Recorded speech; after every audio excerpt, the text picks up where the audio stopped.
നമ്മൾ ചെയ്യാത്ത റോളൊന്നുമില്ല Bhai. Dino ഡെന്നിസിൻ്റെ direction, പുള്ളി തന്നെയാണ് റൈറ്ററും കൂടെ.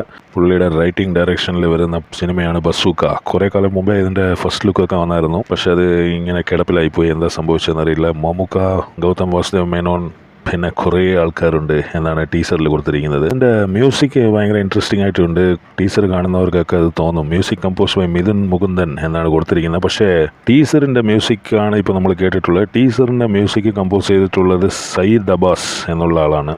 Composed and produced by Sayyid Abbas. Vocals ക്രിസൈൻറ്റ്, പിന്നെ ഗിറ്റാർ ഗോകുൽ കുമാറും, സന്ദീപ്, തുളസിദാസ്, ഇങ്ങനെ കുറേ ആൾക്കാരുണ്ട്. എന്താണെങ്കിലും മമ്മൂക്കയുടെ ഒരു ഡിഫറെൻറ്റ് ലുക്കാണ് കാണാനുള്ളത്. ഇതിനകത്ത് ഒരു ചെറിയൊരു പോണിറ്റെയിലൊക്കെ ആയിട്ട് ഇങ്ങനെ മറഞ്ഞ് താമസിക്കുന്ന ഒരു വ്യക്തിയാണെന്ന് തോന്നുന്നു. ഇങ്ങനെ മറവിൽ താമസിക്കുന്ന ഒരു പഴയ ഒരു ഗ്യാങ്സ്റ്റർ മോഡൽ ആളാണെന്ന് തോന്നുന്നു. എന്താണെങ്കിലും പോലീസുകാരനല്ലെന്ന് തോന്നുന്നു, കാരണം ഹെയർ സ്റ്റൈലൊക്കെ കണ്ടിട്ട് അതാണ് എനിക്ക് ഫീൽ ചെയ്യുന്നത്. ഗൗതം വാസുദേവ് മേനോൻ ഇതിനകത്ത് ഒരു പോലീസ് ഓഫീസറാണ്.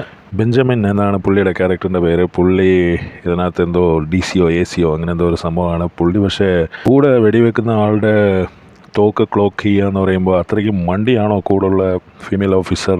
ഇത് ഈ ഫെമിനിസ്റ്റുകൾക്കൊക്കെ ഒരു ചോദ്യമായിട്ട് വരാനുള്ള സാധ്യതയുണ്ട്. അവർ ചോദിച്ചില്ലെങ്കിലും ഞാൻ ചോദിക്കുന്നുണ്ട്.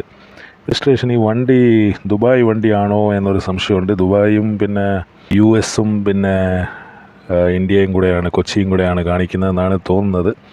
പുള്ളി ഭയങ്കര രസീയനായിട്ടുള്ളൊരു വ്യക്തിയാണ് മമ്മൂക്ക, അങ്ങനെയാണ് കാണുന്നത് ടീസറിൽ. പുള്ളി ഇറങ്ങിക്കഴിയുമ്പോൾ ഭയങ്കര പണിയാണ്. അപ്പോൾ അത് പണിയാണ് എന്ന് ഒരു ഡയലോഗുണ്ട് GVMൻ്റെ. ഉടനെ മമ്മൂക്ക പറയുകയാണ് 8-8 16ൻ്റെ പണിയാണ്. പഴയ ഒരു ഷെവർലെ കാറൊക്കെ കാണിക്കുന്നുണ്ട്. അത് ഈ ബാക്ക് ഡ്രോപ്പൊക്കെ എവിടുത്തെയാണെന്ന് ഒന്നും പിടുത്തം കിട്ടുന്നില്ല. എന്താണേലും കുറച്ച് ഇന്ത്യയും കുറച്ച് വെളി രാജ്യങ്ങളൊക്കെയാണ്. ഈ GVMനൊരു കുഴപ്പമുണ്ട്, അമേരിക്ക പുള്ളിക്കൊരു വീക്ക്നെസ്സാണ്. എന്താണേലും നോക്കാം നമുക്ക്. മമ്മൂക്കയുടെ ക്യാരക്ടറിൻ്റെ പേര് പോലും വെളിപ്പെടുത്തിയിട്ടില്ല. അലക്സ വിളിക്കുന്നത് ഹേയ് ബഡി എന്നാണ്. അതിങ്ങനെ സ്റ്റൈലായിട്ട് ഹേയ് ബാഡി. എന്താണേലും സിനിമ ഇറങ്ങുമ്പോൾ ഒരു സംഭവമായിരിക്കും തോന്നുന്നു. നമ്മൾ ചെയ്യാത്ത റോളില്ല ബായി എന്നും പറഞ്ഞുകൊണ്ട് ഞാൻ ആദ്യം വെച്ച ആ ഡയലോഗാണ് ടീച്ചറിൻ്റെ ഇടയിൽ പറയുന്നുണ്ട്. ടീച്ചർ കണ്ടിട്ട് നല്ല രസമുണ്ട്. പക്ഷേ എനിക്കിതിനകത്ത് ഒരു ഡൗട്ടുള്ളതെന്ന് പറഞ്ഞാൽ ഇതിൻ്റെ പ്രൊഡക്ഷൻ മമ്മൂട്ടി കമ്പനി അല്ല, ഇത് മറ്റേ യോഡലിയാണ്, യോഡലി. പിന്നെ കുറേ ആൾക്കാരുണ്ട് പ്രൊഡ്യൂസേഴ്സ്, ഒക്കെ മറ്റേ നോർത്ത് ഇന്ത്യൻസ്, നമ്മുടെ ഹിന്ദിക്കാരാണ്. വിക്രം മേഹ്റ, സിദ്ധാർത്ഥ് ആനന്ദ് കുമാർ, ഡോൾവിൻ കുര്യാക്കോസ്, ജിനു വി അബ്രാം, ഇതൊക്കെ മലയാളികളാണെന്ന് തോന്നുന്നു. പിന്നെ കോ പ്രൊഡ്യൂസർ സായിലേഷ് ശർമ്മ.